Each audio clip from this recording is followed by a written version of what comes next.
Well, hello there guys, it is day 9 on the Camino Francés, breaking it down with the help of a Google Earth Pro. This is supplemental material to the vlog series that I shot 3 years ago in 2017. I did not skip day 8, that was a rest day in Logroño, a much deserved rest day. And today I'm looking at 30 kilometers, 29, on a new stage of the trip.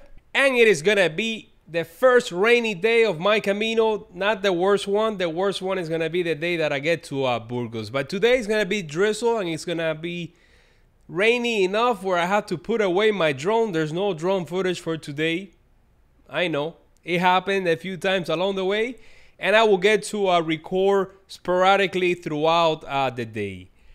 Guys, if this is the first time you see my channel, my name is Efren Gonzalez. I'm a travel adventure vlogger. I do Camino de Santiago videos. I did the Via Francígena, and I've done a few mountains from the 7 summits. I also did the Camino del Inca and the Lost City in Colombia. We have completed the first stage of the Camino from St. John Pied de Port over the Pyrenees, past Pamplona and on to Logroño. It took me 7 days. So if you have a week vacation and you want to do the Camino de Santiago stage by stage, this could be a good one. The next one is going to be from Logroño to Burgos, which is the one that we're about to start right now. But before we dig in, let's go over the Camino de Santiago as a whole, so that by the time you guys get there, you know it like the back of your hands. As you make your way across Spain from St. John Pied de Port all the way to the end of the world, you're going to come across a few provinces and autonomous regions. The first one is Navarra, the one that we left behind when we got to Logroño. Right now, we're in La Rioja wine region. We're going to be here for 2.5 days before we get to Castilla y León, the birthplace of what? Castellano, also known as Spanish. Within Castilla and León, you have 3 provinces, starting with Burgos, followed by Palencia, and finally León. Here in Galicia, you're going first through Lugo and followed by A Coruña. These are the major cities that you're gonna come across, the ones that are easily accessible by train, planes, automobiles, you name it. So if you want to start your trip from one of these cities and end at the other one, it's gonna be easy to get in and out so you don't waste any time. Just get into the starting point. So here's today's stage, 29 kilometers. As you can see, we're gonna be climbing for about close to 75% of the day. Slow, easy, going uphill. You barely even notice it. There's only like one little stretch where you do realize that you're climbing just this tip of the hill. And then from there, you're just going down all the way to Nájera. You're going through the wine region in Spain, so it's going to be vineyards as far as the eyes can see. Too bad that it was a rainy day, because it could have been a good one. But maybe you'll have better luck than I did.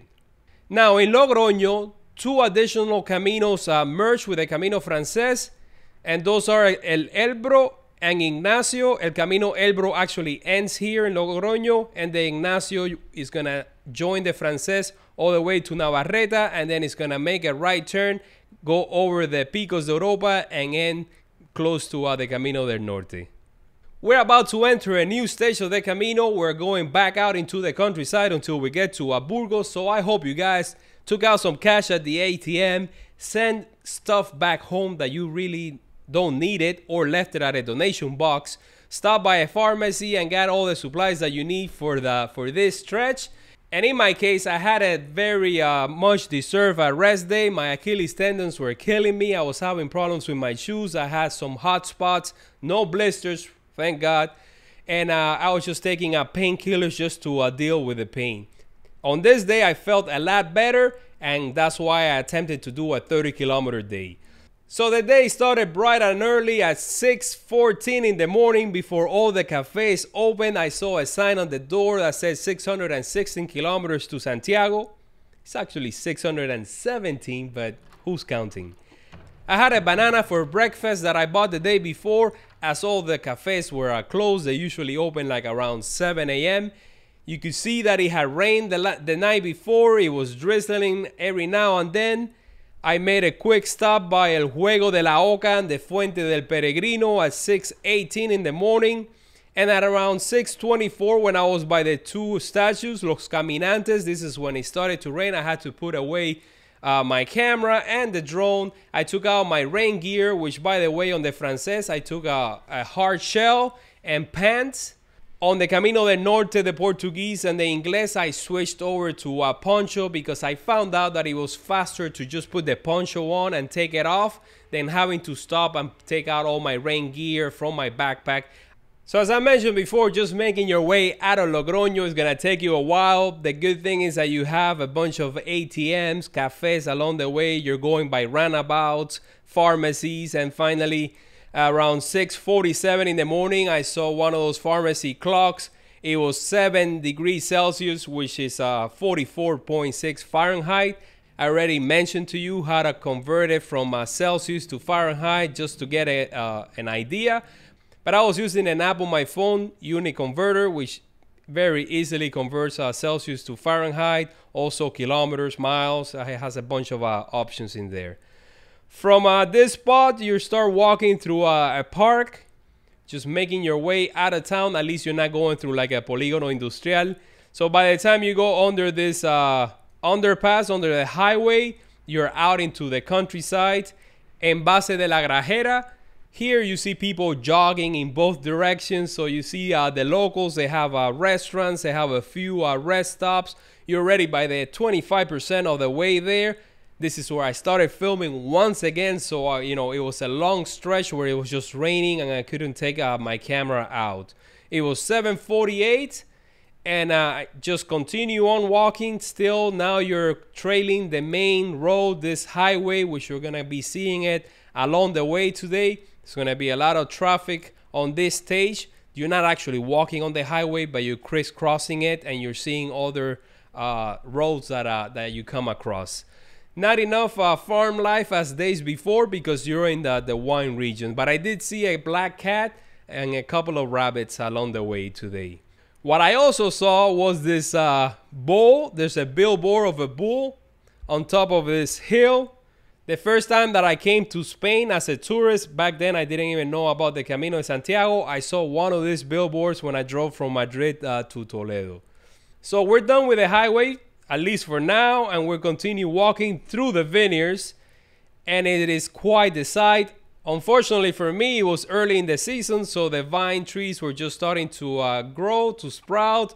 It's not like when I was in the Via Francigena in Italy where I could just get some grapes. Made it to the ruins of Iglesia de San Juan de Acre, an old hospital that in 1886 the facade was moved to the other side of the town, Navarreta, after a plague killed 55 people. So as you know, the Camino is not strange to pandemics. Made it to Navarreta at 9:21 in the morning, and finally I found an open cafe and I had a café con leche and a Spanish omelette. It cost me like €4, and then I started walking through the town, which is on a hill, by the way.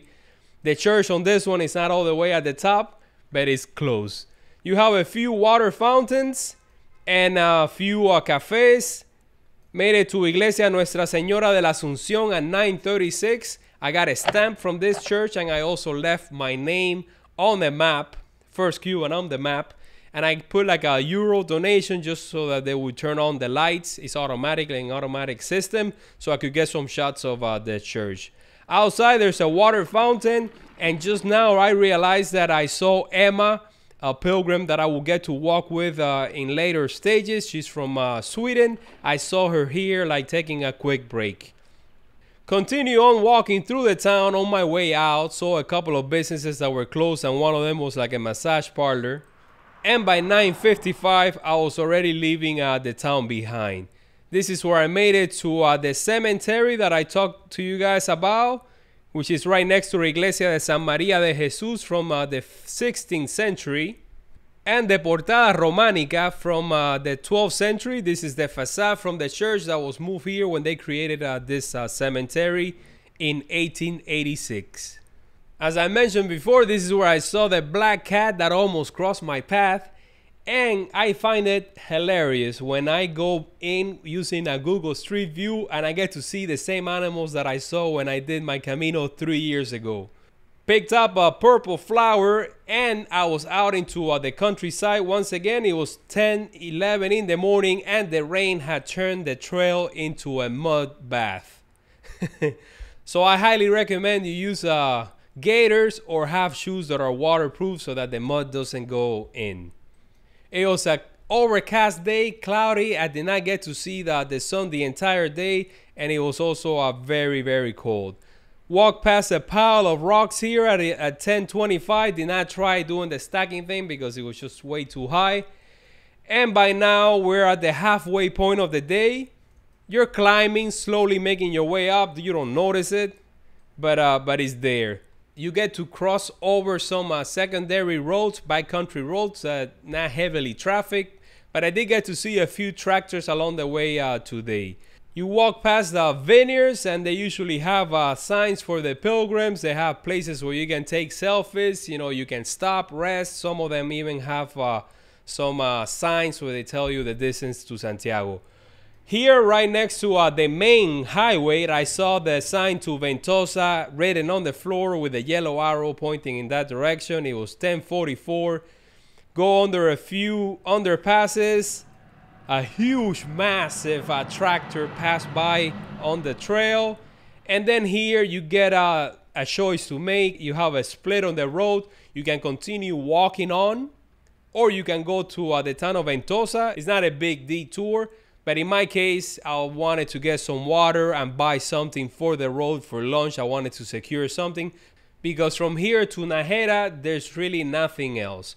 So I went left, I did the detour, and I walked past the Cruzeiro here at 11:05 in the morning, making my way through the muddy trails until I reached Ventosa at 11:20 in the morning. There was a pilgrim sign here, an information board, and a restaurant where I got a ham pincho and some water. Here's a church, Iglesia de San Saturnio. And just as you're leaving the town, which is a small village really, there's a pilgrim statue here right next to a stone marker. Not far from there is Bodega Alvia. Here you can take that selfie that I mentioned to you guys about. You can take a quick rest stop. They have a sign here, 593 kilometers to Santiago. And then you're back out into the vineyards once again, making your way up, up, up. And this is the stretch that I was telling you guys about where you're climbing, but as you can see, it's not really much. It is a stone trail, so it is a little bit of a climb, but not too bad. This is the highest point of the day, 487 meters. It was almost noon already, and from here you start to get views of the vineyards in the distance. And as you get to the highway, once again, I saw not one but two people that had like a stand, like a snack that you get sodas, water for donations. There was one before, and there was a food truck after. 12:04 in the morning, you're trailing the highway 75% of the way already there. Got to see all the pilgrims on the road. There was a massive influx compared to days past. Two Caminos are joining. Logroño is a popular town to start the Camino. Saw an antenna atop a hill, and I decided to have my lunch at 12:39, the sandwich, as I was walking through the vineyards. When I'm having lunch on the trail, I don't stop. I usually don't take breaks. The only breaks I take is when I take my camera out and I'm getting my shots, but I don't normally stop and sit down and eat. Something that I should do, but I'm constantly on the move. 12:44, made it to another rest area, and here you have Pollo de Roldán. It is a chozo, a beehive-shaped stone hut for farmers to escape from the elements and to watch over their crops. It is typical of La Rioja, and it originated at the end of the 19th century. You can stop here, have your lunch. I should have had my lunch in this spot, but I didn't know that I was so close to it. Another reason why you should have the GPS tracks, you can plan ahead the places where you're gonna stop. Not far from there, 12:53 in the afternoon, we're actually leaving the vineyards behind. We're entering the Polígono Industrial of every city. Here we're walking by a cement factory or mixing factory. And at 12:58, I got to cross this small metal bridge where I met Francisco, a pilgrim from Brazil. I will get to walk on and off with him as the days come. So what's up, Francisco? He also watches all my videos, so a big shout out to him and to all my members and subscribers. So guys, if you like the series, please don't forget to subscribe, hit the like button, share it with your friends. And if you really like it, you can now become a member and support this channel. All the membership fees are going towards a future pilgrimage and expeditions. Another rest area with a water fountain, and I refilled my water bottle. It was already 1:17 in the afternoon. Crossed the main road for the last time. There's a pilgrim sign here.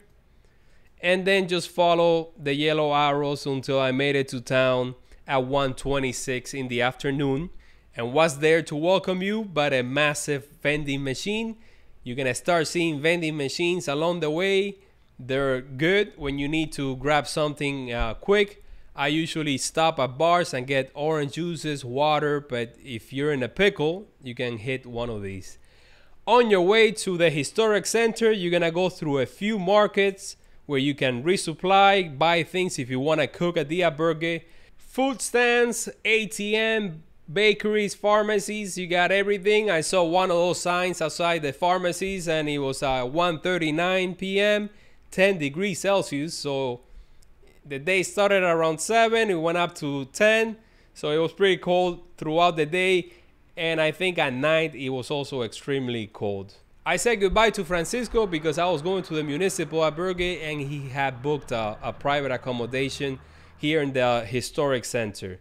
As you go over the Rio Nájera, the Camino goes into the historic center that is just down here below these hills where they have caves. Pretty cool site. But the albergue is all the way out here on the left side. This is where I headed.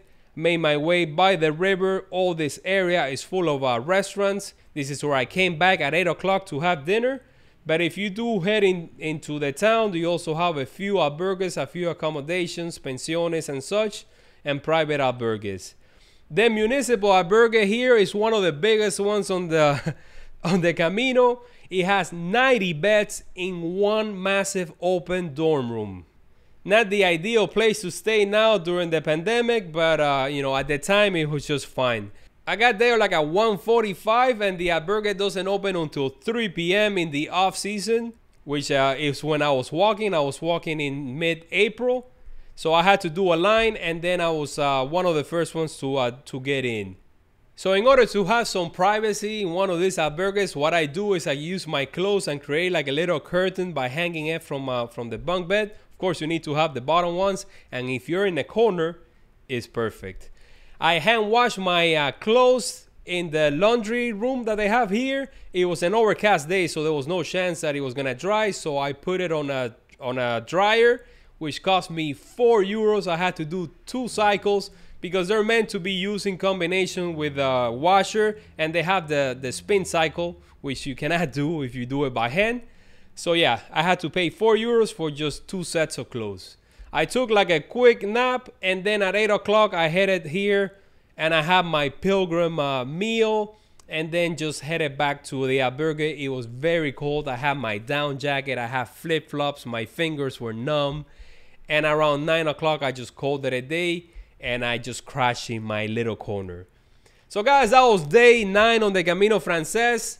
I hope you guys are enjoying the series and you're finding it useful. Please ask away. I will answer all your questions in the comments down below. You can also see the daily cost breakdowns, and you can find the link to download all the GPS tracks that I'm creating. Tomorrow, we're doing a 20-kilometer day to Santo Domingo de la Calzada.